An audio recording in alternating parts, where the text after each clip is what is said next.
Hola. Esta noche no volveremos a los castillos y a los reyes, sino a los confines de la historia. La parte que no aparece en las pinturas. Estamos hablando de campesinos medievales. Los que no montaban a caballo ni llevaban coronas. Que sobrevivió a las plagas, al hambre, al frío y a 100 pequeñas indignidades. Todos sin título a su nombre. Sin gloria, no hay legado. Solo días largos, noches cortas y una especie de fortaleza tranquila en la que la mayoría de nosotros no duraríamos un día. Si este tipo de historia tranquila y lenta te ayuda a relajarte, no dudes en darle me gusta al video y suscribirte, pero solo si realmente te brinda paz. Y déjame saber en los comentarios desde donde estás escuchando y qué hora es ahora. Siempre es extrañamente reconfortante ver quién está ahí afuera quedándose dormido con la misma historia tranquila. Entonces, atenúa las luces, enciende un ventilador si te gusta ese suave zumbido de fondo. Acomódate y comencemos por el borde del mapa. Este pueblo no tiene nombre, o si lo tuvo nadie lo recuerda. Se encuentra en un valle poco profundo en algún lugar en el medio de la nada. Un suave pliegue en la tierra, lo suficientemente distante para evitar caminos, registros o atención real. No lo encontrarías en un mapa si tuvieras un mapa, que no lo tienes. Nunca has visto uno. Aquí el mundo termina donde comienzan los árboles. El bosque es espeso y se mueve lentamente, como algo antiguo que apenas tolera tu presencia. Los campos se extienden hacia afuera en parches irregulares de color verde y marrón. Trabajé hasta el agotamiento y luego trabajé un poco más. En algún lugar al norte hay un río.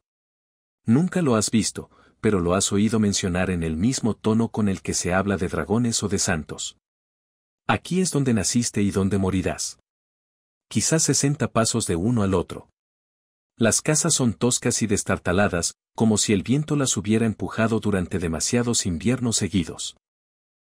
Las paredes son de barro, paja y palos, cuidadosamente entretejidas y remendadas hasta el infinito con todo lo que el clima aún no se ha llevado. Los techos son de paja y se hunden por su propio peso, presentando siempre goteras en lugares a los que no se puede llegar fácilmente. El pueblo huele a lana mojada, humo y tierra. Un borde amargo de ganado, un rastro de podredumbre húmeda. Nada de esto te sorprende ya. Es el olor de vivir aquí. El camino que llevan no es realmente un camino, solo un sendero fangoso donde los carros de bueyes han excavado un par de surcos lo suficientemente profundos como para recolectar agua de lluvia y mosquitos. Nadie importante lo ha recorrido en años, quizás nunca. La mayoría de los días transcurren tranquilamente. Una campana lejana marca las horas desde una capilla de otro pueblo si el viento lleva el sonido. De lo contrario, medimos el tiempo por la posición del sol, la profundidad de las sombras en el campo o el dolor que se instala en nuestra columna antes del mediodía. Hay quizás una docena de familias aquí, suficientes para llenar una pequeña reunión en los días festivos. Todo el mundo conoce a todo el mundo. Todo el mundo conoce los problemas de todos y todos los ignoran cortésmente hasta que es necesario no hacerlo. El anciano del pueblo, si es que se le puede llamar así, es un hombre llamado Tom que una vez habló con un monje y ahora repite esa conversación como prueba de su sabiduría. Nadie lo cuestiona. La cabaña de Tom no se ha derrumbado. Su cabra parece saludable. Eso es lo más cercano al liderazgo que cualquiera puede desear. Nada aquí es preciso, no existen registros escritos, ni escrituras, ni levantamientos catastrales. Los límites se entienden en términos de más allá del viejo olmo o de donde el terreno se vuelve blando. Si hay una disputa, se soluciona con un encogimiento de hombros, una breve discusión y, a veces, un pan que se pasa de un lado a otro hasta que nadie quiere seguir peleando. No hay escuela, ni taberna, ni posada. Si llega un extraño, se habla del asunto durante semanas. ¿De dónde vinieron? ¿Qué quieren? ¿Están malditos? ¿Huelen a sal? La llegada de alguien nuevo es al mismo tiempo fascinante y ligeramente aterradora. Y nadie se va. No precisamente. La idea de viajar es menos un plan que un rumor.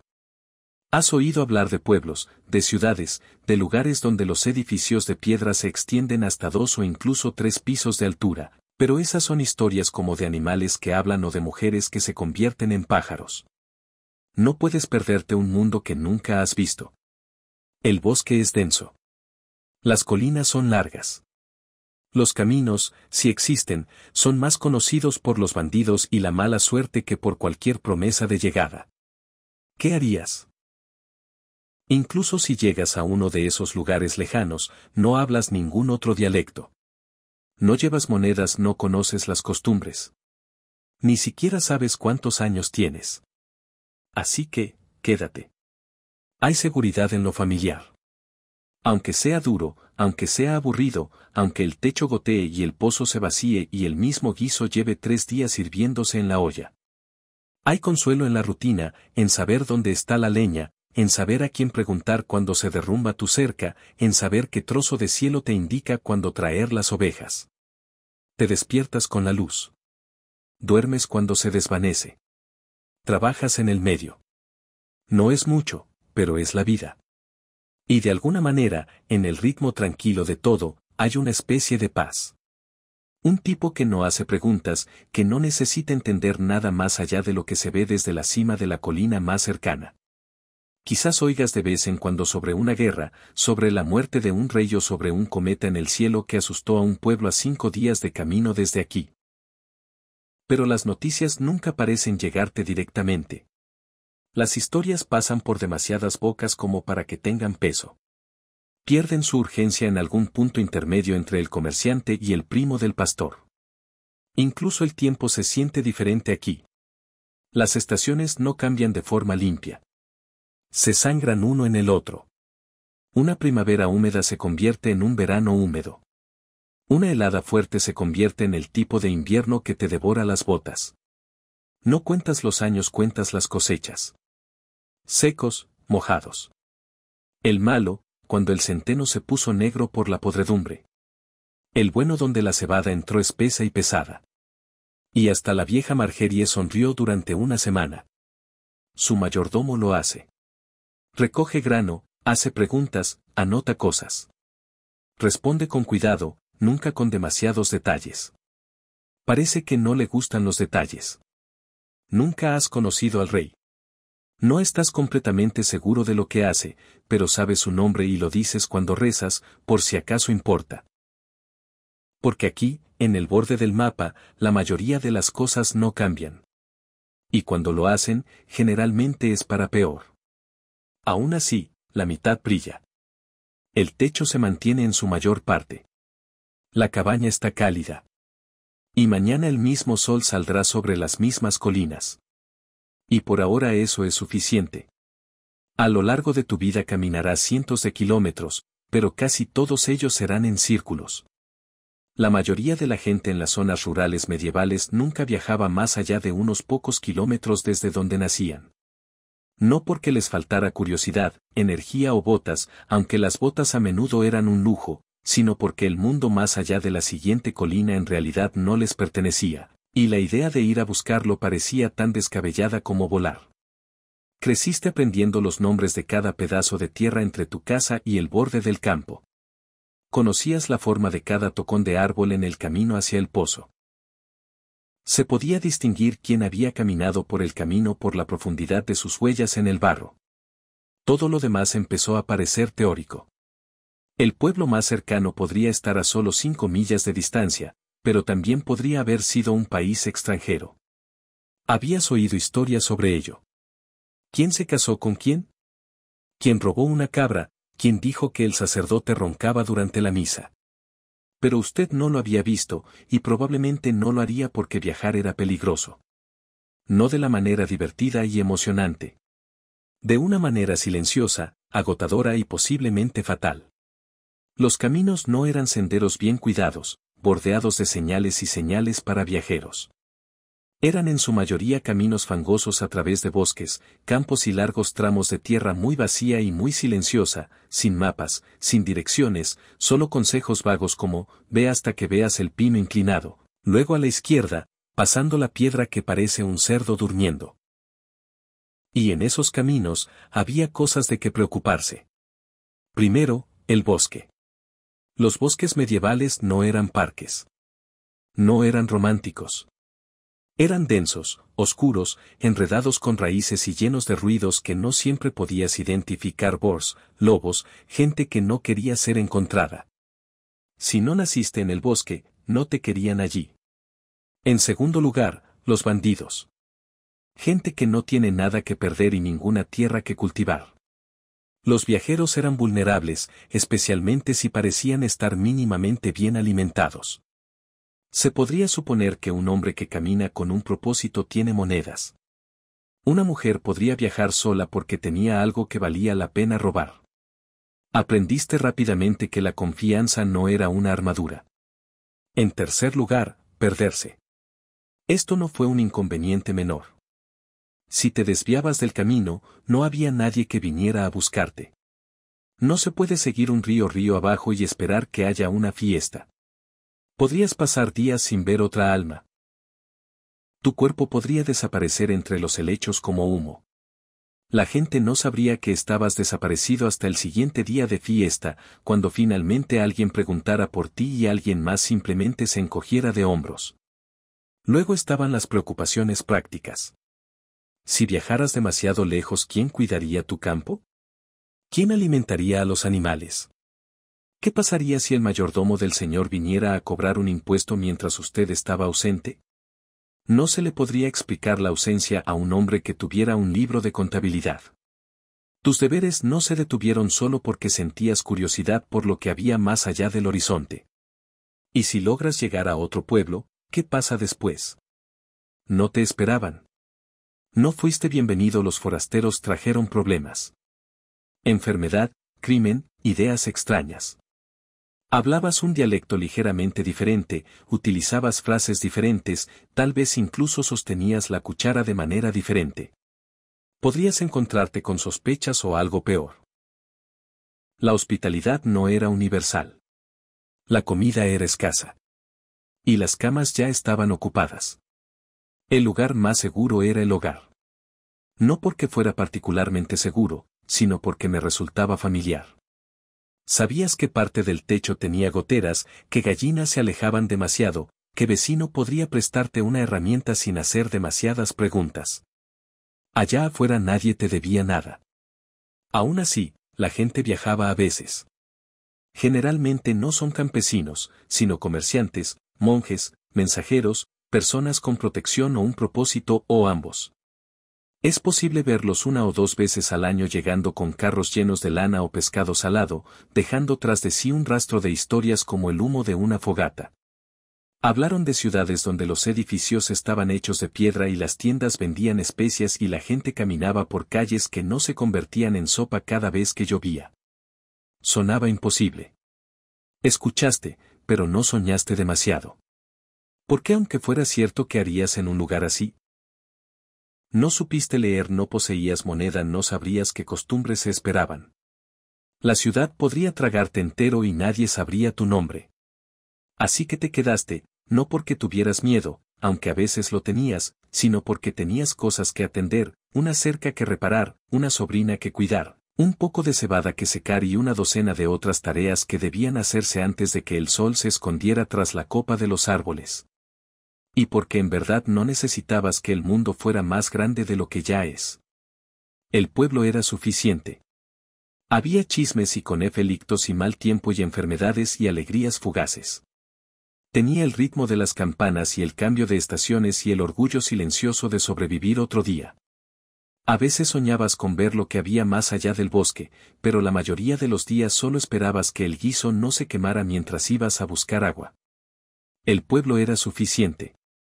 Había chismes y conflictos y mal tiempo y enfermedades y alegrías fugaces. Tenía el ritmo de las campanas y el cambio de estaciones y el orgullo silencioso de sobrevivir otro día. A veces soñabas con ver lo que había más allá del bosque.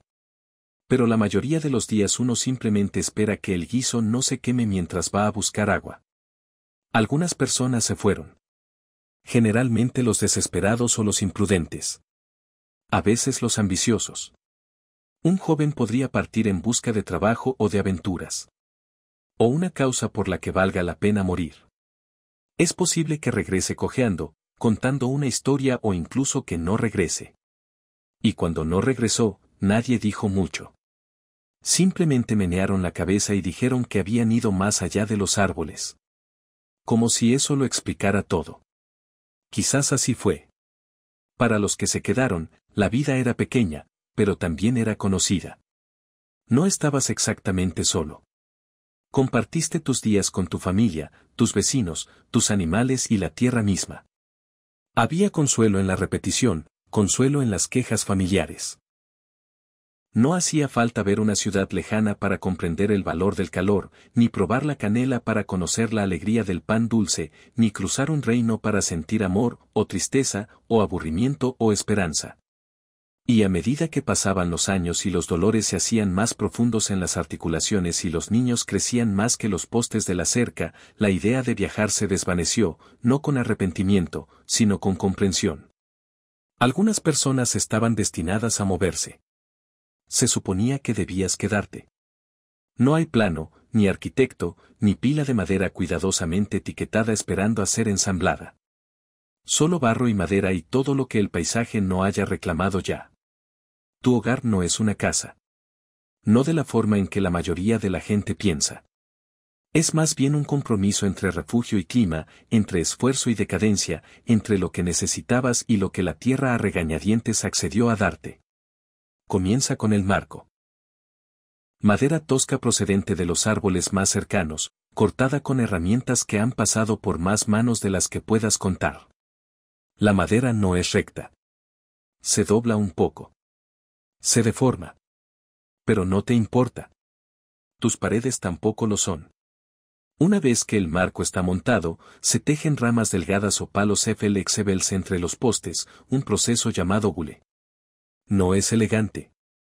Ni siquiera es especialmente rápido, pero se mantiene unido en su mayor parte, como el resto de tu vida. Luego viene el door.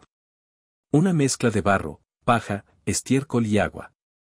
Lo aplicas con la mano. Lo presionas entre los huecos. Lo suavizas lo suficiente para mantener el viento afuera y finges que es deliberado. Se seca lentamente, se agrieta con el sol y en ocasiones se cae en grupos que es necesario rehacer antes del invierno. Te acostumbras al olor. Con el tiempo, dejas de notarlo. El techo es de paja. Capas de paja seca apretadas unas contra otras y atadas a las vigas. Cuando está fresco, es dorado, casi bonito. Luego vienen las lluvias. Luego vienen los pájaros. Luego llega el momento. El color se desvanece. Los bordes se deshilachan. Los agujeros aparecen donde nunca los esperabas. Y empiezas a colocar baldes en lugares en los que esperabas no tener que hacerlo nunca. No lo cubras con tejas. No lo impermeabilizas. Simplemente sigues parchándolo hasta que todo amenaza con convertirse en más parche que techo. En algún momento te preguntas si no sería más fácil vivir debajo de un carro. El suelo es de tierra. Te dices a ti mismo que está bien empaquetado, y en cierto modo es así. Años de caminar, barrer, derramar y pisotear lo han convertido en algo casi sólido. Pero cuando llueve, se vuelve a ablandar. Cuando se congela, se agrieta. Cuando las cabras entran a pasar la noche, nadie sabe qué hay realmente debajo de sus pies. Puedes esparcir juncos o paja para cubrirlo. Ayuda un poco. Pero pronto la paja se humedece, se ensucia y se convierte en polvo. Luego lo barres y comienzas de nuevo. O no lo haces. Al final, la paja se convierte en el suelo y la aceptas como parte del paisaje. Ventanas, técnicamente aberturas en la pared de todos modos, cubiertas con contraventanas de madera que se abren torpemente y nunca cierran del todo. El vidrio es demasiado caro, demasiado raro, demasiado frágil. Entonces entra el viento, entra el frío, entran los sonidos de los animales de afuera y, a veces, los propios animales. Hay una sola puerta, generalmente colgada un poco torcida porque el marco se movió durante la última helada. Se engancha con un gancho o una clavija de madera. No por seguridad. No hay nada que robar, salvo evitar que las gallinas salgan y que el viento entre. En el interior, la disposición se describe mejor como compartida. Una habitación, quizá dos si alguien logró agregarle un cobertizo o un desván, pero generalmente solo una donde duermes, comes, cocinas, remiendas, hablas, discutes y esperas. Todo el mundo vive aquí. Padres, hijos, un primo o dos, un abuelo, tal vez el hijo de un vecino cuyos padres están enfermos o fallecidos, o ambos. Hay una mitad en el centro, construida de piedras si tienes suerte, de arcilla si no la tienes. El humo sube por un agujero en el techo, más o menos. No hay chimenea. El aire en el interior siempre está lleno de humo, siempre un poco cálido, un poco húmedo y siempre lleva consigo el suave aroma de un guiso que ha sido recalentado demasiadas veces. Los muebles son limitados, una mesa, un banco, tal vez un taburete, un cofre si alguien en tu familia era inusualmente bueno tallando o tenía mucha suerte en el matrimonio. Las camas son armazones de madera rellenos de paja o plumas, a menudo compartidas y normalmente chirriantes. Las mantas son de lana, pesadas, ásperas y nunca están del todo secas. Hay almacenamiento en las vigas. Ajo, cebolla, hierbas, tal vez un poco de jamón si el cerdo fue amable ese año. Puedes oler la diferencia entre principios de invierno y finales de primavera simplemente por el aire sobre tu cabeza. A veces es reconfortante. A veces es un recordatorio de lo cerca que estás de quedarte sin nada. Los animales son parte del hogar, literalmente. La vaca podría dormir en la misma habitación, en un rincón. Los pollos también. Una cabra. No es ideal, no es higiénico, pero es cálido. Aprendes a ignorar el ruido, los movimientos y el ocasional pitido de sorpresa en mitad de la noche. Son parte del ruido de fondo, como el viento en el techo de paja o el lento crujido de las paredes al asentarse. Nada está nivelado. El suelo se hunde, el techo se inclina. Las paredes se abultan ligeramente como si todo el lugar respirara con las estaciones. Arregla lo que puedas. Ignoras lo que no puedes. Cada primavera juras que repararás la pared del fondo. Cada otoño sigue inclinado. No es una casa construida para durar. Es una casa construida para resistir la próxima tormenta. Y, sin embargo, a pesar de todos sus defectos, y hay muchos, es su hogar. Sabes por dónde entra el frío y cómo bloquearlo con un saco viejo. Sabes de qué viga del techo puedes colgar la maceta y cuál se atasca cuando alguien se acerca demasiado. Ya sabes cómo cae la luz a través de las lamas por la tarde y dónde se acurruca el perro para dormir. Cuando los extraños pasan, ven pobreza. Ves esfuerzo, reutilización, ingenio. Un techo que aún no se ha derrumbado es una victoria. Un fuego que aún arde al amanecer es una bendición. Un rincón seco vale más que el oro. Y cuando te acuestas al final del día, rodeado de ronquidos y silencio y humo y paja, sientes una extraña especie de consuelo. No orgullo exacto. A mente, sino presencia. Este es tu espacio. Se dobla. Tiene fugas. Cambia con el viento. Pero se mantiene. Y tú también. Para el campesino medieval medio, la comida no era una experiencia. No era colorido ni diverso y ni siquiera muy cálido. Se trataba más bien de un problema cotidiano que había que resolver una y otra vez, utilizando los mismos trozos y la misma cansada esperanza de que de ello pudiera salir algo comestible. Su cocina, si así podía llamarse, era un rincón de su casa de una sola habitación cerca de la chimenea. No había despensa, ni estantes llenos de ingredientes, ni hierbas cuidadosamente colgadas en una ventana soleada. Solo había una olla, un fuego y una breve lista de cosas que esperabas que no se hubieran echado a perder. En el centro de casi todas las comidas estaba el potaje, una especie de guiso eterno que vivía en la olla y nunca dejaba de cocinarse por completo. Nunca fue completamente nuevo ni desapareció por completo. Le agregaste algo durante el día. Lo hojeaste por la noche. Lo mantuviste cálido a través de las estaciones y rezaste para que nada extraño creciera en él cuando le dabas la espalda. Los ingredientes dependían de lo que tuvieras, que normalmente no era mucho. En un buen día, el potaje puede incluir repollo, puerros, cebada y algunas legumbres. Quizás ajo o cebolla si la cosecha hubiera sido buena. Si era invierno, se utilizaban frijoles o guisantes secos. Si tenías mucha suerte, podías encontrar un trozo de carne de cerdo salada. Aunque, en la mayoría de los casos, solo era el hueso. Incluso eso fue valioso.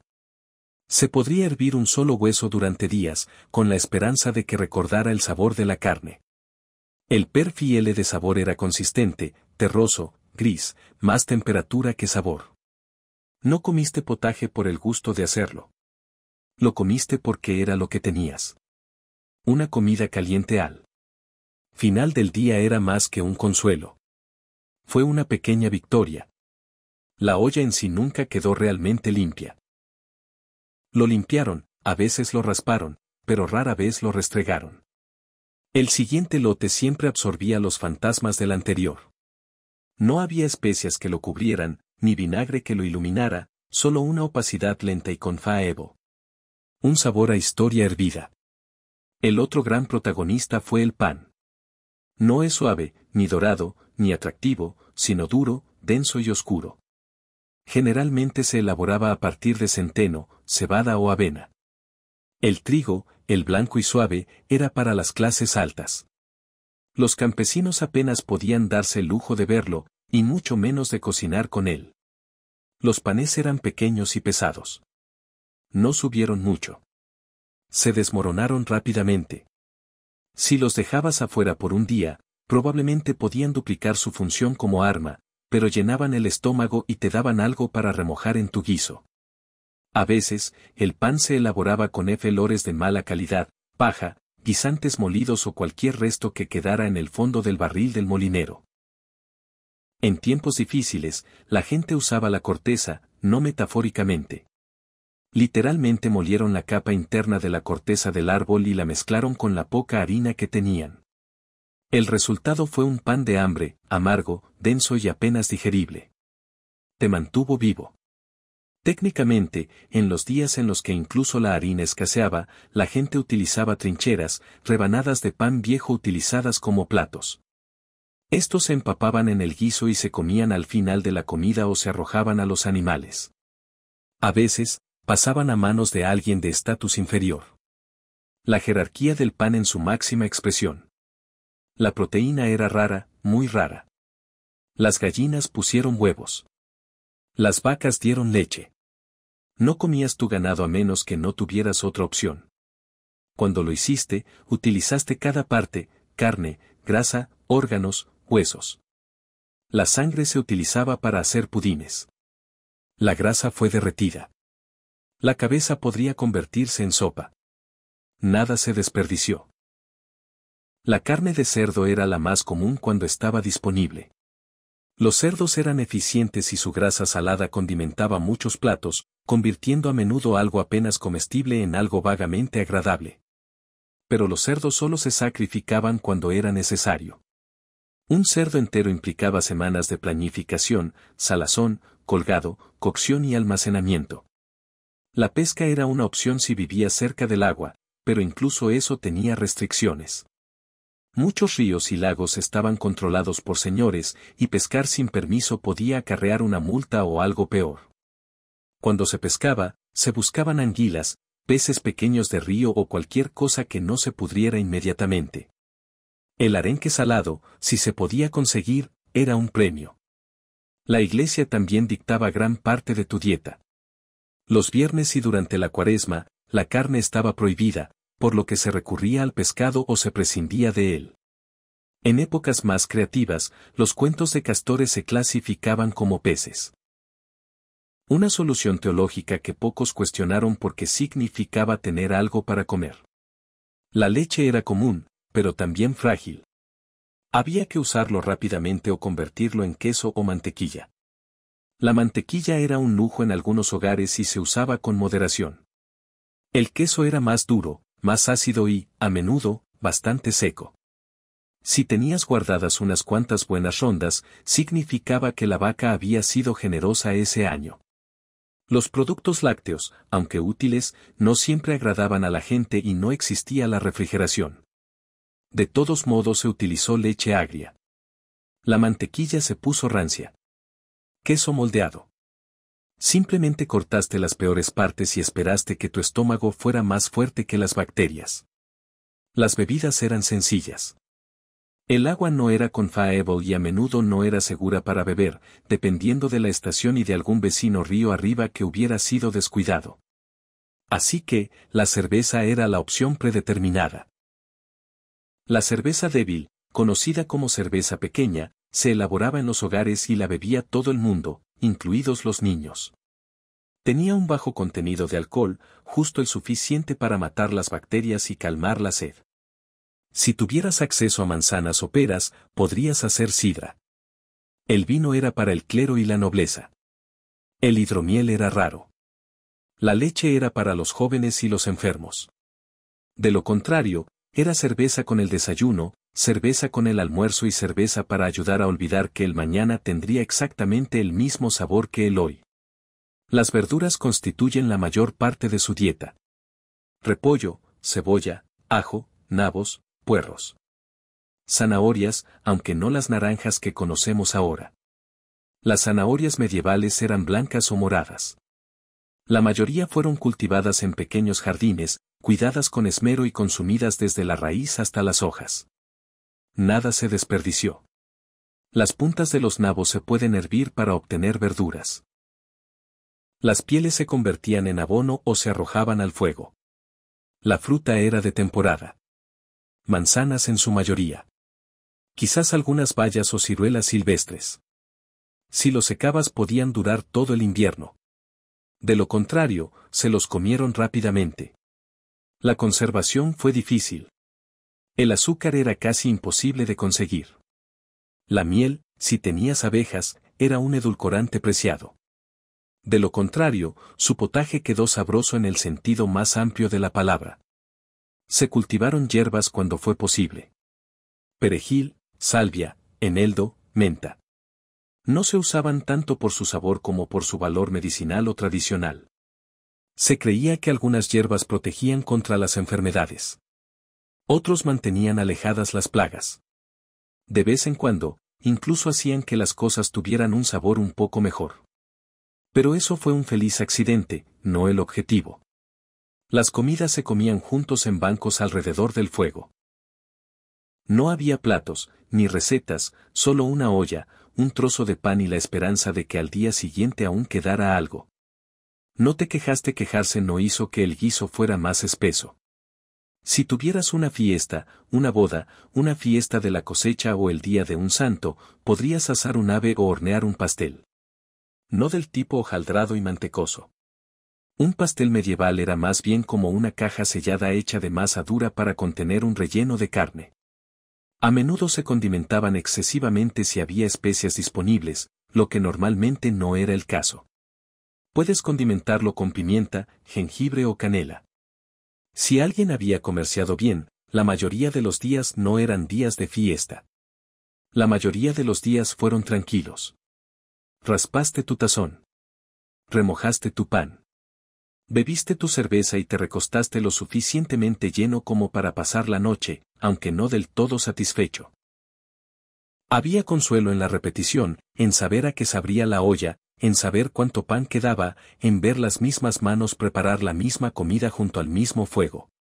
Mientras el viento susurraba a través de las grietas de la pared y los animales se movían mientras dormían, el guiso hervía, el pan se enfriaba y tú, una vez más, tuviste suficiente. Si eras un campesino medieval, no poseías mucho. Quizás tengas un trozo de tierra, algunas herramientas, un par de animales, una casa torcida que construiste con tus propias manos, pero técnicamente nada de eso era tuyo. Todo pertenecía al Señor. No es un rey. No alguien mítico ni lejano. Solo su terrateniente local. El que vivía arriba de la colina, en una casa un poco menos torcida, con comida un poco mejor y un techo que probablemente no tenía goteras. Él era dueño de la tierra, lo cual significaba que era dueño de todo lo que había en ella, incluso, en cierto sentido, de ti. Eras lo que se llamaba un villano. Eso no es un insulto. Es una categoría. Trabajabas la tierra, pero no eras dueño de ella. Estabas ligado a ello. No podrías irte sin permiso. No podrías transmitirlo libremente. Debías trabajo, bienes y deferencia. No eras esclavo, pero tampoco eras exactamente libre. Tu relación con el Señor no se basó en la conversación. Fue construido por obligación. No hablaste con Él. Hablaste con el mayordomo, el hombre que administraba sus tierras y, lo más importante, llevaba un registro de lo que cada uno debía. Y debías mucho. Empecemos por el trabajo. Unos días a la semana, a veces más durante la cosecha. Se esperaba que trabajaras los campos del Señor en lugar de los tuyos. Esto se llamó trabajo corp. No obtuviste nada a cambio. Sin pago, no gracias. Solo el conocimiento de que en algún lugar de la casa de Maná alguien comió algo por lo que hiciste.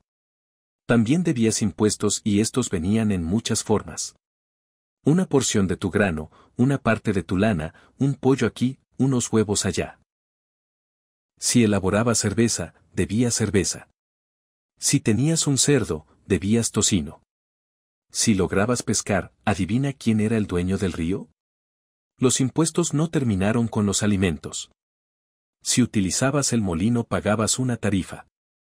Aunque el molino era la única manera de moler el grano, aunque el señor era el dueño del molino y establecía el precio, uno podía verse tentado a molerlo a mano. Pero hacerlo era a menudo ilegal y se castigaba con multas o cosas peores. Porque el señor no quería solo su parte. Él quería el control. Lo mismo con el horno. En muchas comunidades había un horno comunitario que se utilizaba pagando por su uso. Si usted intenta hornear en casa y el encargado se entera, podría haber consecuencias. Aprendes a hacer las cosas de la manera oficial, incluso si toma más tiempo, cuesta más y tiene menos sentido. Y luego estaban los honorarios. ¿Quieres casarte? Pagar una tarifa. ¿Quieres heredar la parcela de tu padre? Hay una tarifa. ¿Quieres mudarte a otro pueblo? Primero, pide permiso. Luego, como ya habrás adivinado, pagas una tarifa. Tu ganado, grabado, tus herramientas, a veces grabadas. Su capacidad de reproducirse sin permiso. Apenas libre de impuestos. ¿Y qué recibiste a cambio? Bueno, en teoría se suponía que el Señor debía protegerte. Si los bandidos atacaban o un noble rival invadía, el Señor tenía hombres armados que podían luchar. Si se producía una hambruna, podía distribuir grano de sus almacenes, aunque rara vez de forma gratuita. Y si usted tuviera una disputa legal, digamos que la cabra de su vecino entró en su jardín y se negó a irse, el tribunal del Señor podría resolverlo. Una vez más, no es gratis. Esto era el feudalismo. Un sistema de obligaciones y jerarquía envuelto en el lenguaje de la lealtad y la protección. En la práctica, era un sistema de propiedad. La tierra lo era todo. Los que lo poseían gobernaban. Los que lo trabajaban obedecían. La mansión en sí se encontraba apartada del pueblo, a veces literalmente en un terreno más alto. Podía ser de piedra o de madera, más grande que la casa de cualquier campesino, con un techo de paja tan grueso que el viento no se atrevía a entrar. Dentro había tapices, mesas, sirvientes y, por supuesto, el señor, vestido de lana forrada de piel, comiendo comidas que no podrías imaginar y pensando muy poco en ti. Puede que no sepa tu nombre, pero sí conoce tus cifras, cuánta cebada debías este año. ¿Cuántos óvulos habías prometido, si tu hijo había llegado a la edad en la que podía sumarse a los roles laborales? Todo quedó grabado. No por ti, que no sabías leer, sino por el mayordomo, el alguacil, el capataz, hombres con tablillas de cera o trozos de pergamino, que venían con preguntas que aprendiste a responder cuidadosamente. Y si no cumplías con tus obligaciones, había castigos. Multas, generalmente más bienes confiscados, días añadidos a su trabajo. En casos extremos, podrían confiscarle sus herramientas, recuperar su tierra, o perder su casa, sus cabras, su dignidad, todo. No te resististe. La resistencia no era rebelión. Fue una tontería. Pero aquí está la parte extraña. El sistema funcionó. No porque fuera justo, sino porque era estable. Tenía reglas, predecibles aunque duras. Sabías lo que debías. Sabías lo que se esperaba. No hubo conjeturas ni sorpresas repentinas. Solo un ritmo constante y constante de dar, dar, dar. Y de vez en cuando, solo de vez en cuando, el Señor nos devolvía algo. Un día de fiesta donde se distribuía comida. Una festividad en la que se saludó al trabajo. Una palabra amable, quizá dicha a caballo. No es suficiente para equilibrar la balanza, pero sí para evitar que la situación se descontrole. La relación nunca fue amistosa, pero fue duradera. Tu Señor puede ser joven o viejo, amable o cruel, presente o distante, pero siempre estuvo arriba. No cuestionaste eso, hiciste una reverencia cuando Él pasó. Te quitaste la gorra. Usaste las palabras adecuadas, no porque lo mereciera, sino porque no querías problemas. Y tal vez en el fondo era porque una pequeña parte de ti todavía esperaba que un día pudiera ser notado, recompensado, elevado, aunque fuera un poco. Casi nunca sucedió. Pero así fue como el sistema se mantuvo vivo. No solo con miedo, sino con la más leve sugerencia de esperanza. Que si trabajabas lo suficiente, obedecías lo suficiente y orabas lo suficientemente fuerte, algo podría cambiar. Mientras tanto, el mayordomo seguía caminando, el alguacil seguía escribiendo, el molino seguía moliendo y tú seguías hundiendo tus manos en la tierra año tras año, estación tras estación. No había jubilación, ni bonificación, ni movilidad ascendente, solo el conocimiento tranquilo de que habías cumplido con tu papel. Habías hecho lo que te habían pedido. Habías sobrevivido otro año bajo el peso del título de otra persona, y mientras el Señor estuviera complacido, se te permitía seguir viviendo. Mucho antes de que la peste negra arrasara Europa y quedara grabada en los libros de historia, los campesinos medievales ya estaban familiarizados con las enfermedades. No era el tipo de enfermedad que iba y venía con las estaciones, aunque también había mucha de eso. Pero la presencia lenta y constante de algo que siempre está esperando salir mal. Infección, fiebre, emaciación, hinchazón, tos. La enfermedad no fue un acontecimiento. Era una característica de la vida. No hacía falta una catástrofe de alcance continental para acabar con todo. Bastó un pequeño corte, una sola pulga y un poco de agua que parecía clara pero no lo era. Y a diferencia del clima o los impuestos, la enfermedad no sigue reglas. Llegó sin previo aviso y rara vez se fue en silencio. No había hospitales. No precisamente. Si tenías suerte, en tu pueblo había una mujer sabia. Tal vez una partera, alguien que supiera qué hierbas hervir y cuáles quemar. Si tenías muchísima suerte, podía haber un monje cerca, culto, bien intencionado y ligeramente más eficaz que una oración al azar. Pero la mayoría de las veces, cuando uno se enfermaba, se quedaba en casa. Te acuestas en la cama. Sudaste a través de tu camisa y tuviste esperanza. La mayoría de las personas no entendían qué causaba la enfermedad. La palabra germen aún no se había inventado. Los microscopios estaban a siglos de distancia. Lo que había eran teorías, viejas, confusas y a menudo erróneas. Algunos creyeron en miasma, el aire viciado que transmitía enfermedades a través del olor. Si en un pueblo ardía podredumbre, estiércol y humo, se asumía que era peligroso, lo que en cierto modo era correcto, pero no por las razones que la gente creía. Para combatir el mal aire, la gente metía hierbas en sus ropas, llevaba flores en las mangas o caminaba con trapos empapados en vinagre presionados contra sus caras. No es agradable, no es útil, pero es algo que creo profundamente. Otros culparon al castigo divino. La enfermedad proviene del pecado, de pensamientos impuros, de actos de desobediencia o de decadencia moral general. Si tu hijo se enfermaba era una prueba. Si tus cosechas fallaron y luego tu cuerpo falló, probablemente fue culpa tuya o de tus vecinos o de ambos. También había tradiciones locales. Algunos creían que la enfermedad provenía del mal de ojo, una mirada fulminante de alguien celoso o enojado. Otros culparon a las fases lunares, a los espíritus animales o a los santos gruñones. Una explicación particularmente popular fue que la enfermedad entraba al cuerpo a través de las plantas de los pies.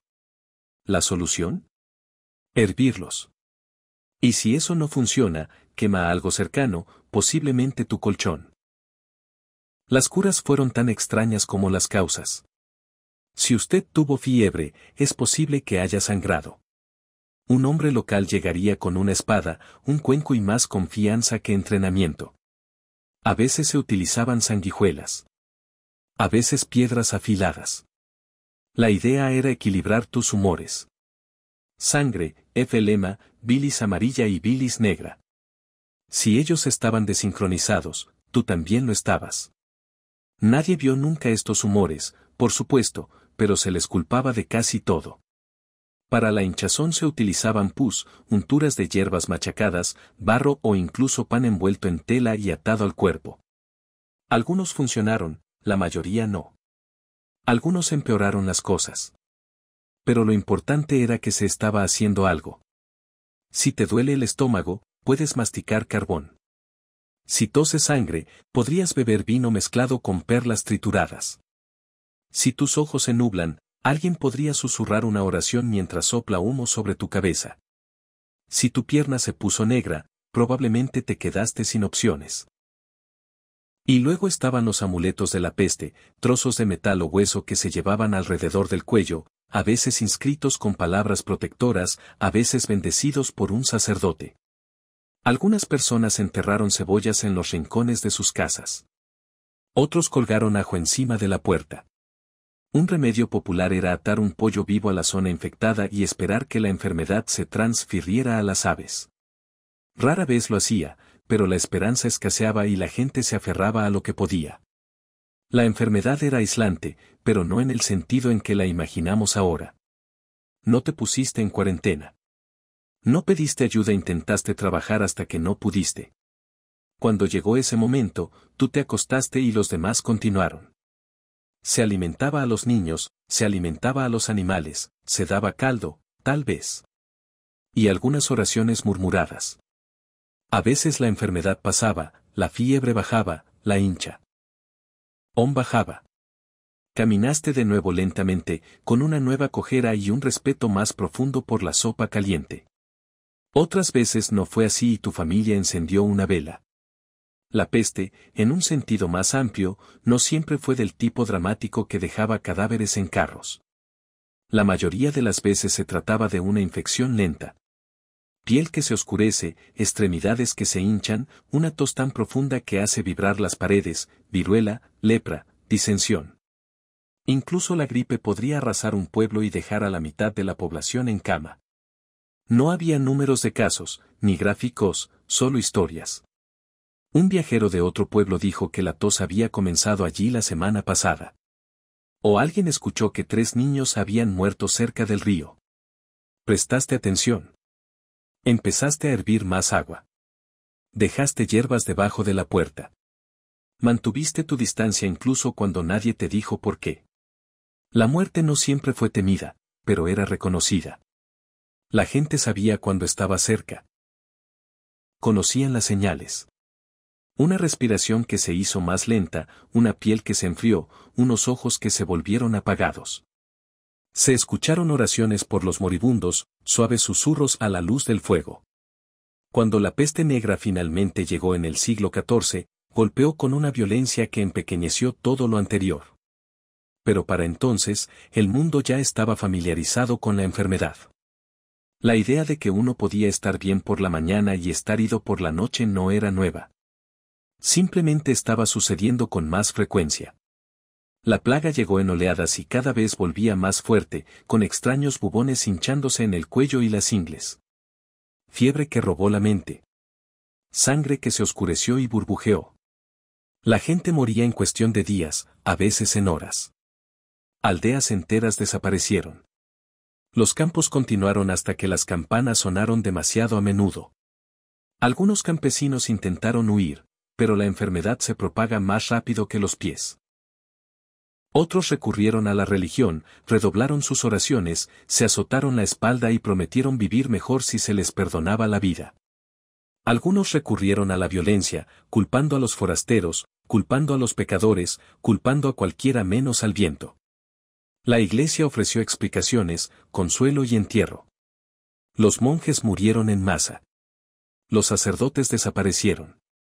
En algunos lugares, la muerte se volvió tan común que se salteaban los funerales. Los cuerpos fueron enterrados en fosas comunes, a menudo sin nombre. Y aún así, la vida continuó. La gente aprendió a sobrevivir ante la enfermedad. Lo aceptaron como aceptan el hambre o el frío, no con alegría, sino con una especie de resiliencia cansada.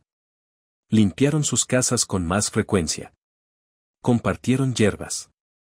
Susurraron nuevas oraciones. Algunos creían que sobrevivir a una enfermedad les daba protección contra la siguiente. Otros no lo creyeron en absoluto, pero aún así se levantaron y ordeñaron la vaca. Los niños crecieron aprendiendo qué plantas evitar, cuáles masticar y cuáles servir hasta que dejaran de oler a pies. Sabían cómo vendar una herida, cómo esperar a que bajara la fiebre, cómo saber cuando alguien no iba a mejorar y cuando había que dejar de tener esperanzas. Y a pesar de todo, no dejaron de vivir. Se casaron. Ellos cosecharon. Compartían las comidas, tal como eran. Se sentaron junto al fuego y contaron historias de la última enfermedad y de la vez que el abuelo de alguien sobrevivió a una fiebre invernal con nada más que agua de ajo y terquedad. La peste no fue el fin del mundo. Era solo otra parte de ello. Y para aquellos que resistieron, la supervivencia se convirtió en su propia forma de resistencia. Una negativa silenciosa y obstinada a irse en silencio. La creencia de que el mañana llegaría. Y si no fuera así, alguien más recordaría tu nombre. O al menos de la forma en que siempre añadías romero al caldo. La noche en la campiña medieval no era pacífica.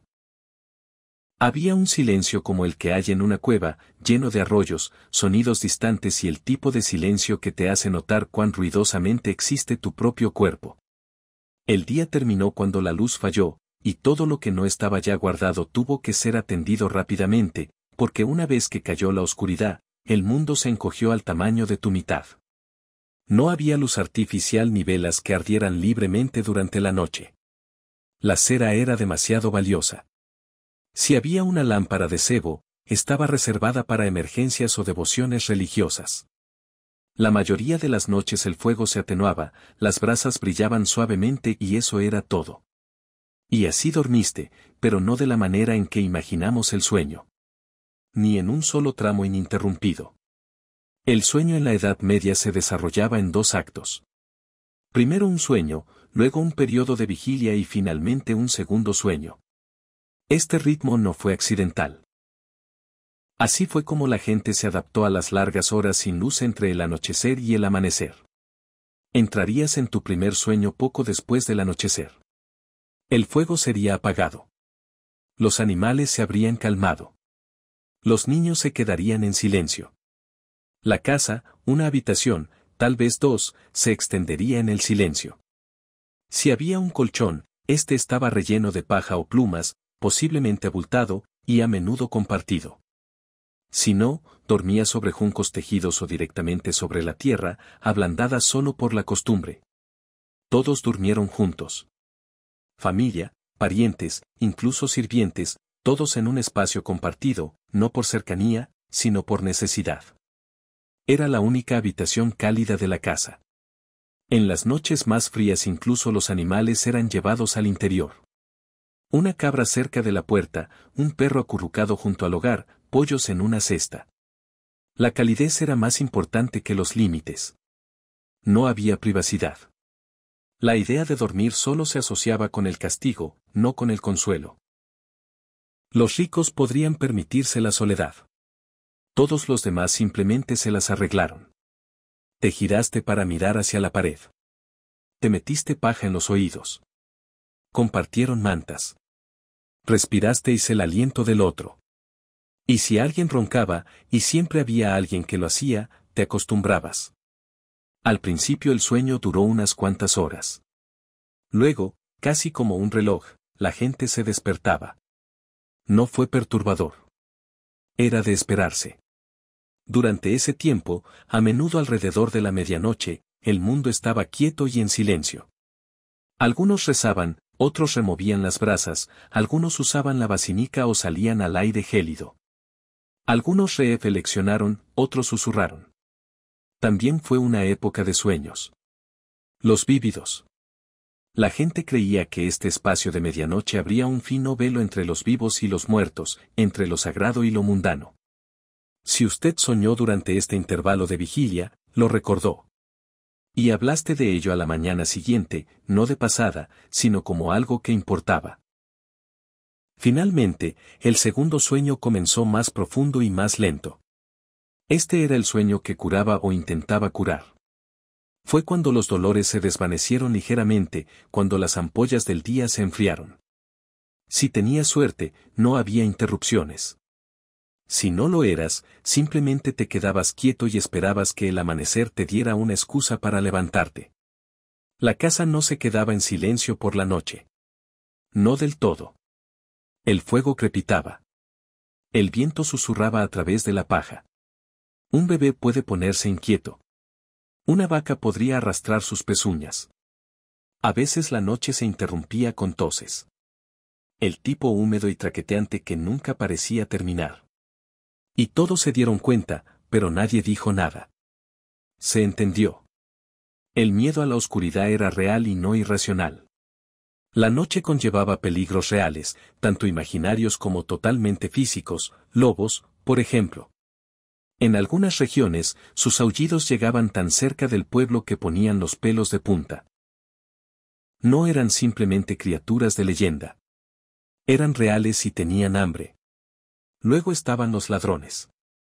Pícaros, desconocidos, incendios que comenzaron a partir de un carbón descuidado, techos que crujieron bajo la nieve y cosas menos explicables. Fantasmas, espíritus, demonios, brujas. No hablabas de ellos abiertamente, pero sabías que estaban ahí. Para proteger el hogar se seguían rituales. Colocaste hierro junto a la puerta, hiciste la señal de la cruz sobre el hogar, susurraste bendiciones protectoras sobre el colchón de paja, colgaste hierbas, romero, salvia, ruda, sobre las entradas.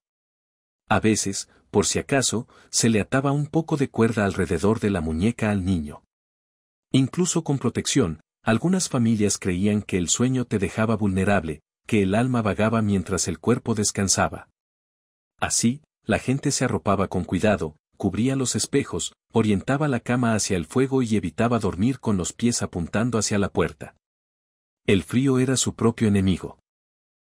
Se filtró a través de las paredes, a través de la paja, a través de puertas mal selladas.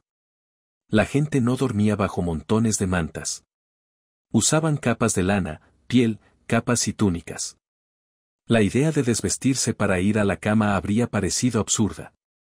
Dormías con la ropa puesta, a veces con las botas puestas. Dormir al lado de otros era reconfortante, pero también incómodo.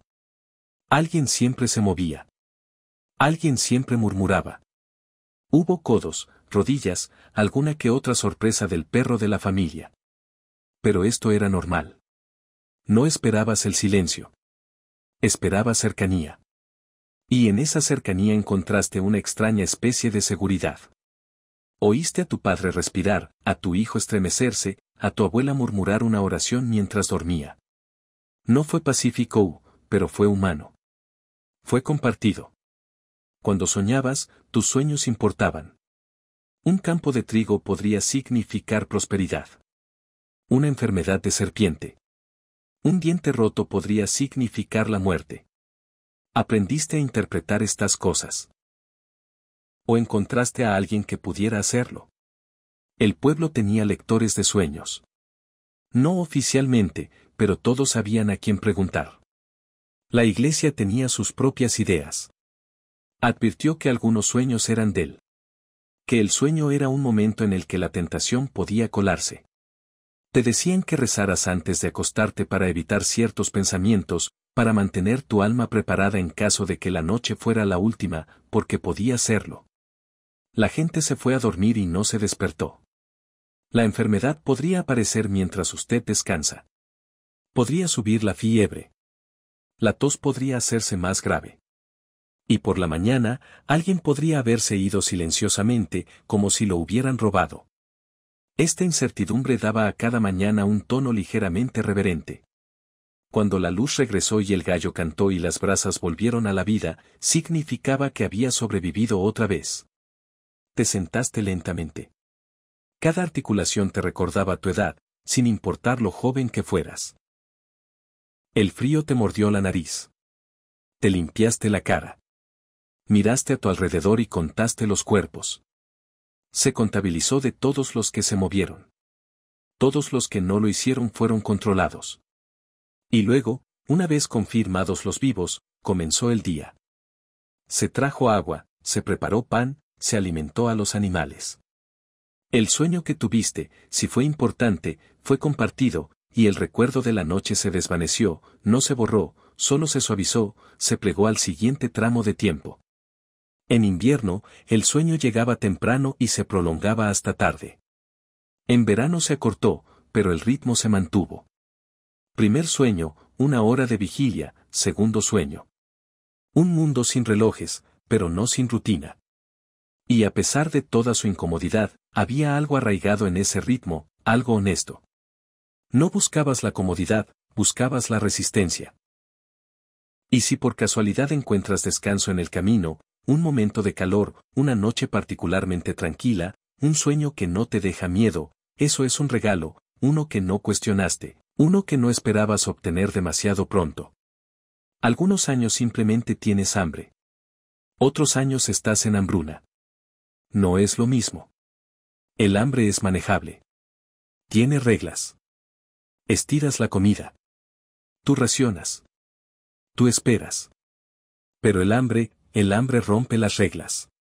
Es cuando los campos fallan, el vendedor de raíces está vacío y ya no hay posibilidad de fingir que la semana siguiente será mejor. Es cuando la comida se convierte en una idea más que en una sustancia. En un pueblo medieval, a menudo lo veías venir. Comenzó en la primavera. Demasiada lluvia o ninguna. La cebada creció de forma irregular.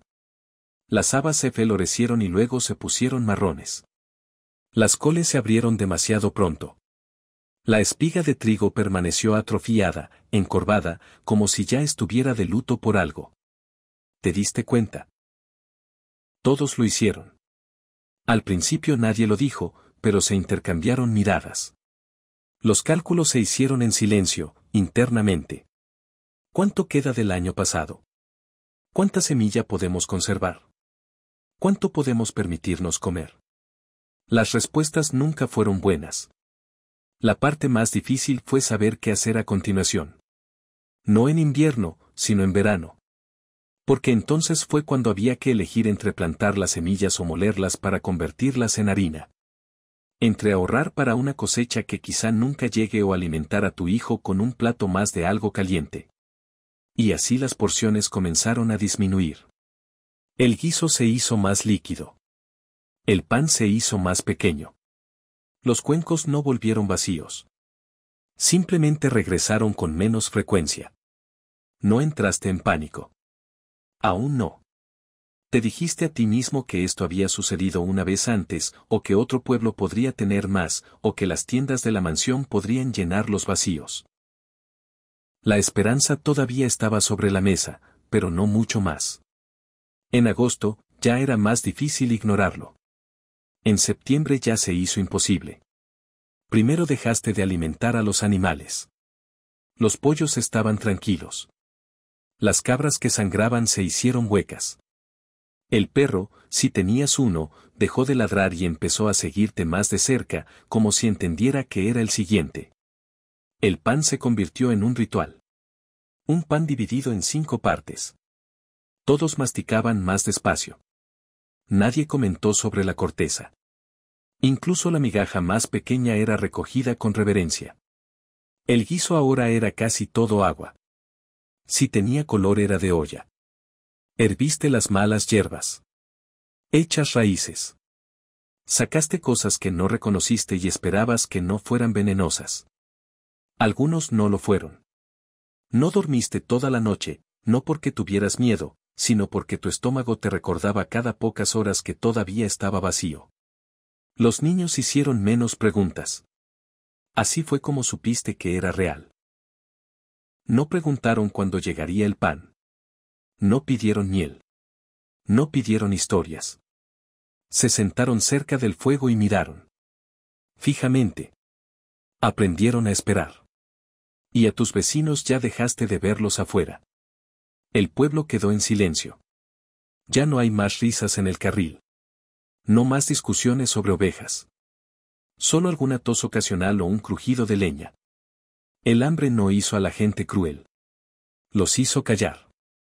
A veces alguien traía un conejo o un pájaro o un puñado de bellotas que se podían remojar y moler. Los masticabas incluso cuando todavía tenían un sabor amargo. Sonreíste de todos modos, no porque supiera bien, sino porque era algo. Intentaste no resentirte por esa manera. A veces daban grano y a veces no. El mayordomo venía con menos frecuencia. Eso fue bueno y malo. Bueno porque no estaba allí para llevarse nada.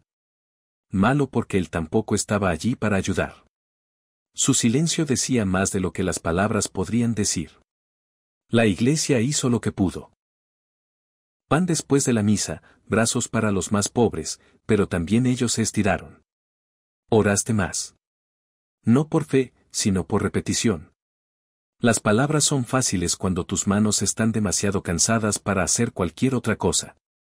Algunos abandonaron el pueblo por completo, hicieron sus maletas y se fueron a buscar trabajo, comida o a Dios. Algunos regresaron, otros no. Nunca preguntaste qué pasó. Estabas demasiado cansado. El cuerpo cambia durante la hambruna. Primero sientes tus costillas, no desde afuera sino desde adentro, como si estuvieran demasiado cerca de tu piel. Te levantas más despacio. Te salen moretones con más facilidad. Te despiertas con las manos apretadas como si todavía estuvieran sujetando herramientas que ya no puedes permitirte utilizar. Y el frío duele más. El fuego es tu mejor amigo. Pasas más tiempo cuidándolo que cocinándolo. Te sientas cerca. Duermes de frente. Lo alimentas incluso cuando tu estómago se vacía. Porque el calor es el único lujo que todavía puedes ofrecerte. A estas alturas ya has comido todo lo que se podía comer. Las raíces, las malas hierbas, los frijoles secos, la harina rancia. Has hervido huesos 3 veces. Has empapado la corteza. Horneaste pan de hambre que te rompió el diente. Y cuando la comida se acabó, miraste hacia las cosas que no eran comida, pero que podrían llegar a serlo en el momento adecuado. Palanca, cocida y salada. No es delicioso, no es satisfactorio, pero técnicamente es masticable. Una vez encontraste una rata. No gritaste das gracias a Dios. Luego lo escondiste, lo cocinaste solo y no se lo dijiste a nadie. Todavía te sientes culpable, pero no te arrepientes. Los sueños se vuelven extraños. Sueñas con fiestas, mesas llenas de asado, pan y vino. Te despiertas mordiéndote la lengua. Sueñas con hervir cosas una y otra vez aunque no haya servido nada en 3 días. Sueñas con animales que regresan, con brotes verdes que se abren paso a través de la nieve. Sueñas con tu infancia cuando el hambre era más simple.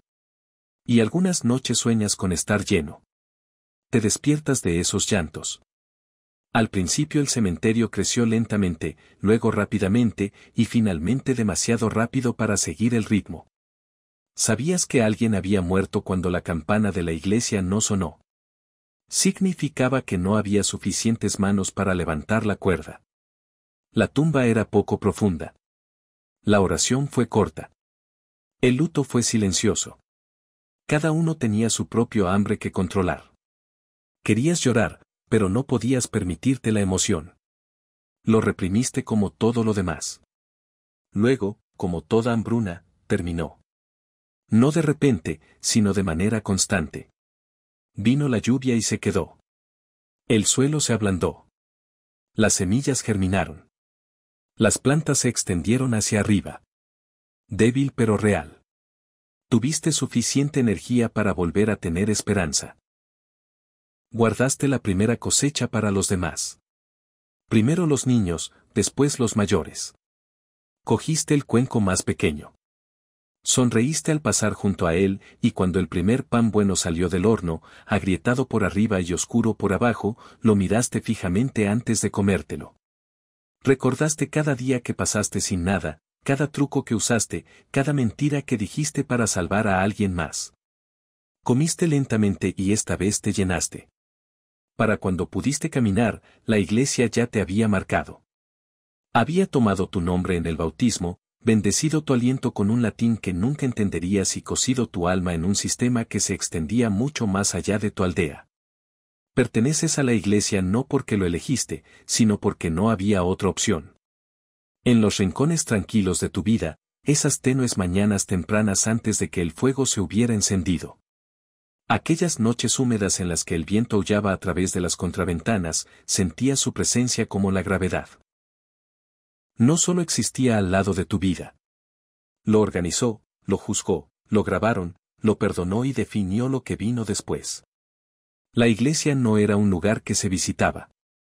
Era el aire que te rodeaba, el camino bajo tus pies, el ritmo de tu año. Fue la voz que murmuró sobre tu tumba, y la que susurró sobre ella décadas antes de que llegaras allí. El cura del pueblo, a menudo la única persona que sabía leer, no era solo su confesor. Él era también tu calendario, tu consejero y lo más parecido a un oráculo que tenías.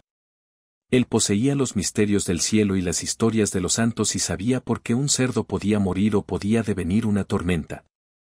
Caminó por el pueblo como un hombre que lleva en su túnica bendiciones y amenazas. Le presentaste tus pecados en susurros, esperando que no pareciera de Sepk.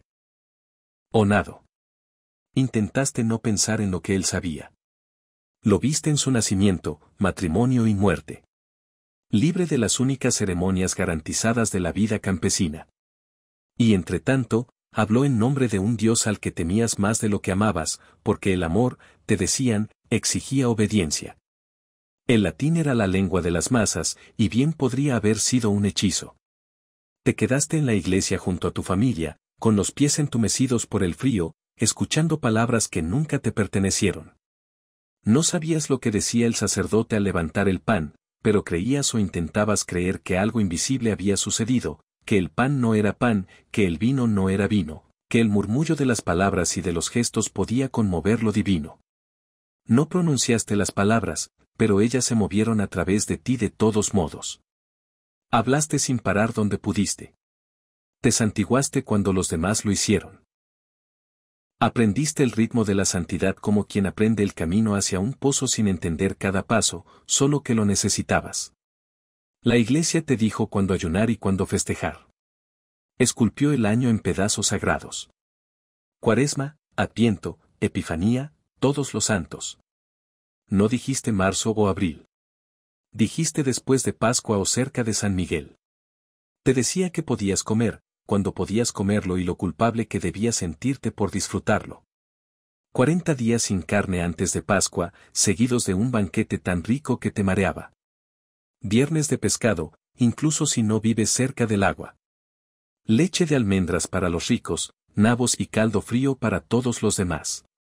En los días de los santos compartías lo que podías. En los días de ayuno imaginabas lo que no podías. Pero incluso cuando tu plato estaba vacío, tu plato estaba lleno de reglas. Tu calendario no era solo para orar. También fue para pago. La iglesia recolectaba 1/10 parte de su cosecha, sin importar la temporada. Granos, huevos, lana, pollos, sidra. Si venía de tu campo o de tu cuerpo, tenía un precio. Diste porque era la porción de Dios. Eso es lo que te dijeron. Pero Dios no lo recogió. El sacerdote lo hizo. O el mayordomo con sus libros de contabilidad y sus asentimientos silenciosos. Veías cómo tu mejor cebada era transportada al granero del diezmo, que siempre era más grande que tu casa. Viste a tus vecinos entregar su último saco de avena mientras el sacerdote rezaba por la misericordia que acababan de pagar. Y cuando la cosecha falló, cuando las lluvias llegaron demasiado tarde o las heladas demasiado pronto, la demanda no cambió. Debías lo que debías. A veces te dejan pagar con velas o con mano de obra. A veces no lo hicieron. A veces la deuda se hacía tan pesada que te doblaba la espalda incluso cuando estabas de pie. Pero la iglesia no se limitó a tomar. También dio, aunque no siempre de la forma deseada. Dio historias. Dio estructura. Dio razones. Cuando tu vaca murió sin causa, el sacerdote te dijo a qué santo rezar. Cuando su hijo enfermó, le dijo que podría ser una prueba o un castigo o el colándose por una grieta en su creencia. Ofreció bendiciones y sacramentos, le dijo que encendiera una vela o visitara un santuario. A veces te daba un trozo de reliquia, un hueso viejo, un diente, una cinta empapada en la sangre de algún mártir olvidado. Lo conservaste como un tesoro. A veces funcionó, a veces no. Pero incluso cuando no lo hacía, era mejor que nada. Había santos para todo. Santa Apolonia para los dientes. San Isidor para arar. San Sebastián por la peste. No sabías dónde estaban enterrados ni cuándo vivieron. Solo conocías sus nombres y lo que podían arreglar. Sus historias eran mitad memoria, mitad magia, contadas a la luz parpadeante del fuego por personas que no estaban seguras de dónde terminaba la verdad y comenzaba la leyenda. Los llamaste cuando no tenías nada más. Susurraste sus nombres mientras revolvías la olla o te arrodillabas en el campo. Hicisteis tratos con ellos, les prometisteis pan o ayuno o una peregrinación si tan solo os ayudaban esta vez. A veces lo hicieron. O parecía hacerlo. Y eso fue suficiente para volver a preguntar. La peregrinación era un camino sagrado, pero también una manera de partir. Por unos días, saliste de los mismos 5 kilómetros en los que habías vivido toda tu vida. Caminaste por caminos que no conocías, hacia santuarios de los que solo habías oído hablar. Llevaste tus oraciones contigo, atadas a tu espalda, agarradas en tus manos. Dormisteis bajo setos o en los rincones de los graneros. Llegaste con pies sierra y rugido. Me paré frente a un hueso o una estatua y esperé que algo cambiara dentro de mí. A veces sí. Regresaste no curado sino cambiado, o al menos lo suficientemente cansado para creer que habías estado así. Incluso la muerte era un ritual coreografiado por la iglesia. Cuando lo sentiste cerca, mandaste llamar al sacerdote. Vino con aceite y palabras. Él tocó tu frente, oró sobre tu cuerpo, trató de facilitar a tu alma lo que vendría después. Tu familia se reunió. Las velas estaban encendidas. La campana podría sonar si alguien tuviera la fuerza. Fuiste enterrado en tierra sagrada junto a otros que habían recorrido el mismo camino. Y luego vinieron las masas. Tu familia encendió más velas, pagó por las oraciones y esperó que el sacerdote recordara tu nombre en sus cánticos. Porque hasta en la muerte había deudas. La iglesia enseñó que tu alma podría no ir directamente al cielo. Podría permanecer en el purgatorio, un pasillo sombreado entre el sufrimiento y la salvación. Podrías esperar allí durante años, siglos o más, a menos que alguien te ayudara. A menos que alguien orara, pagara, encendiera suficientes velas o dijera tu nombre con la suficiente frecuencia para ayudarte a superarlo. Y entonces su familia pagó lo que pudo. Los pobres dieron pan, los ricos dieron tierra. Todo para acortar la estancia en un lugar que nadie había visto, pero que todos temían. Porque también el miedo formaba parte del don de la iglesia. La iglesia explicó el mundo cuando nadie más pudo hacerlo. Te contó por qué fallaron las lluvias, por qué tu hijo no despertó, por qué la enfermedad se llevó a los jóvenes y salvó a los crueles. Te dijo que el sufrimiento tenía un propósito y que la obediencia tenía una recompensa. Te dio estructura en medio del caos, y esa estructura, incluso cuando te agobiaba, te dio paz. No siempre consuelo, sino paz. Nunca cuestionaste el poder de la iglesia. No en serio. No en voz alta. Puede que te quejes del diezmo o maldigas cuando el sacerdote haga la vista gorda, pero nunca dejes de estar presente. No dejaste de arrodillarte. No dejaste de persignarte cuando sonó la campana. Porque si la iglesia no estuviera bien, entonces el mundo no tendría forma alguna. Y un mundo sin forma era algo aterrador. Incluso cuando el sacerdote bebía demasiado. Incluso cuando el obispo exigía demasiados impuestos. Incluso cuando el vendedor indulgente pasaba por el pueblo con un carro lleno de promesas y una bolsa llena de monedas, todavía creías o actuabas como si lo hicieras, lo que al final era prácticamente lo mismo porque la creencia tenía menos que ver con lo que pensabas que con lo que hacías. No entendiste el latín, pero entendiste la estructura. Te quedaste dentro porque era la única manera de avanzar. Y cuando moriste, esperabas que las campanas sonaran y las velas ardieran. Y tu nombre se diría tantas veces que importaría. Esperabas que los santos todavía escucharan. Esperabas que tus pecados hubieran sido contados y perdonados en igual medida. Esperabas que la iglesia con todo su peso, misterio, polvo y oro te llevara el resto del camino.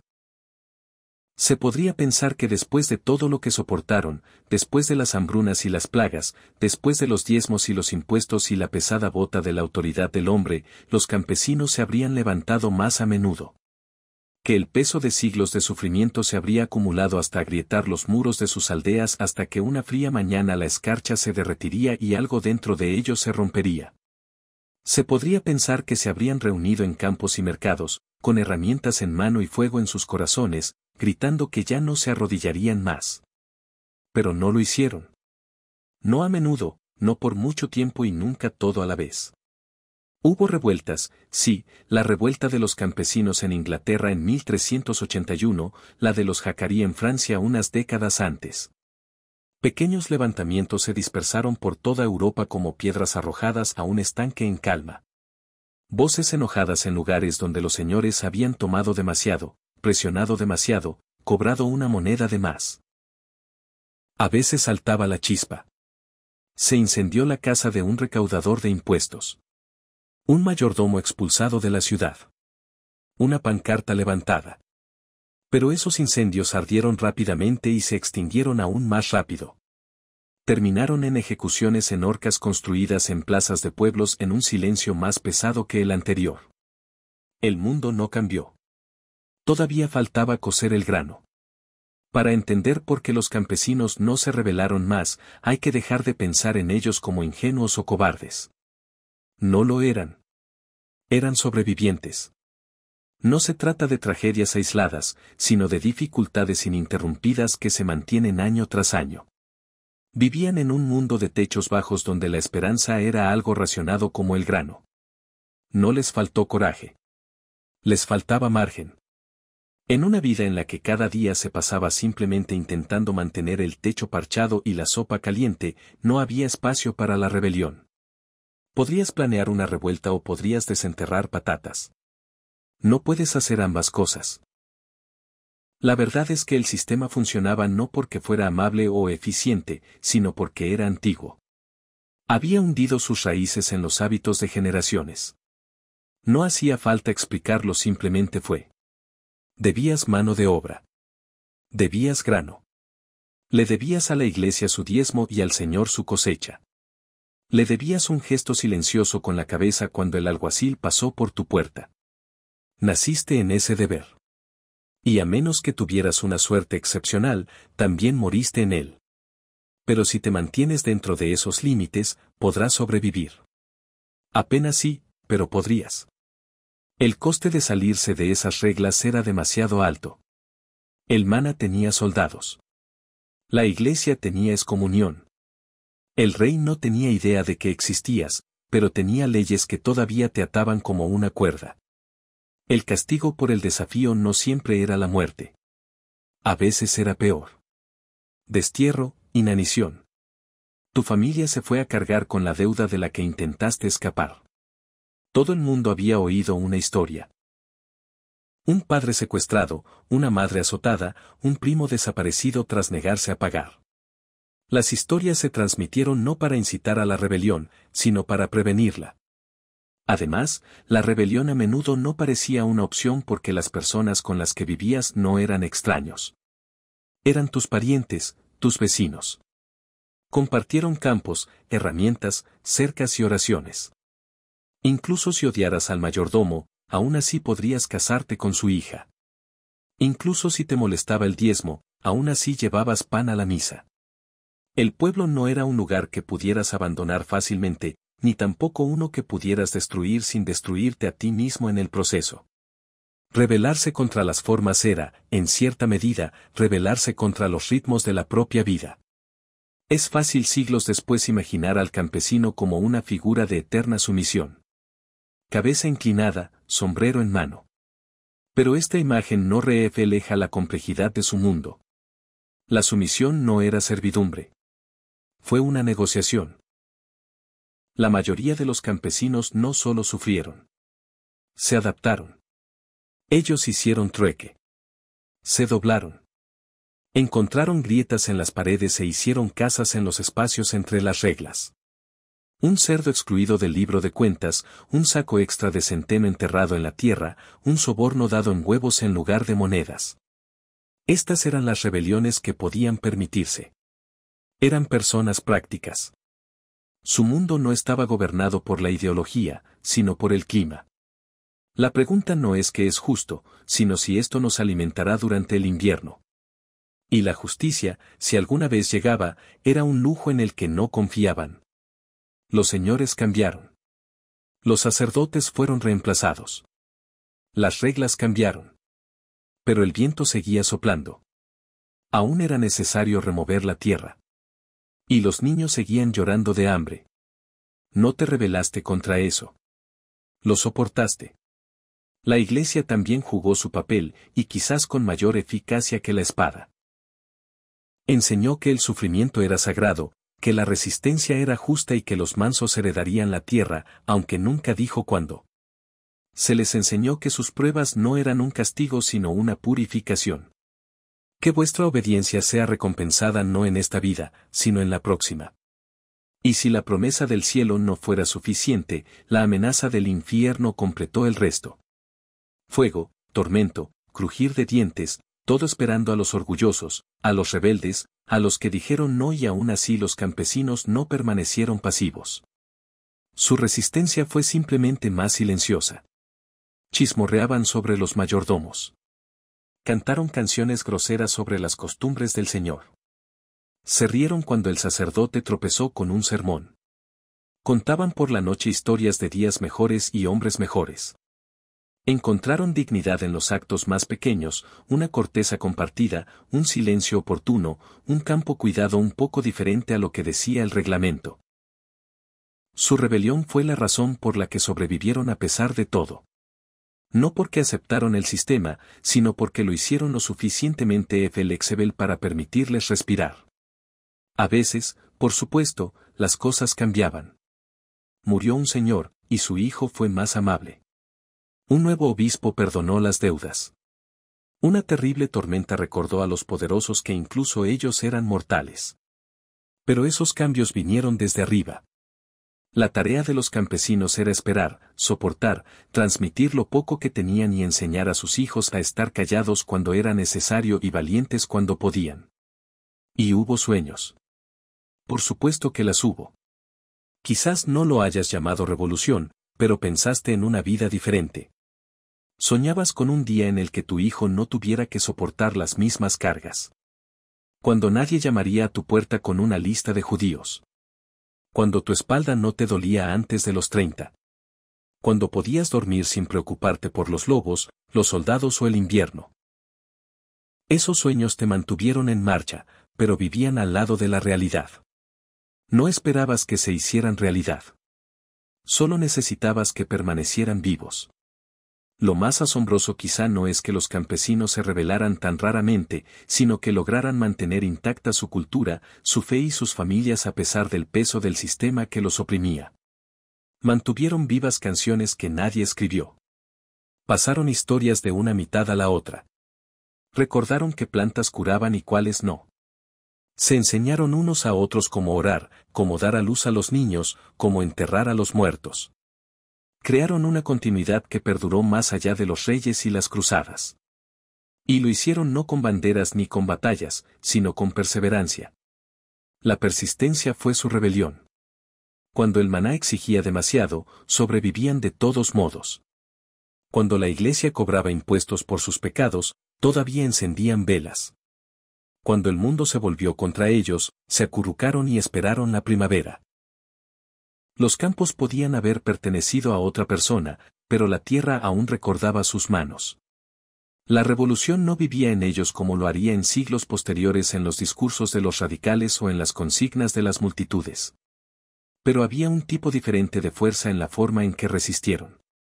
Vivir una vida de adversidades sin dejar que te endurezcan por completo era en sí misma una forma de desafío. Arrodillarse no porque eras débil, sino porque sabías que podrías levantarte de nuevo mañana. Eso también fue una forma de resistencia.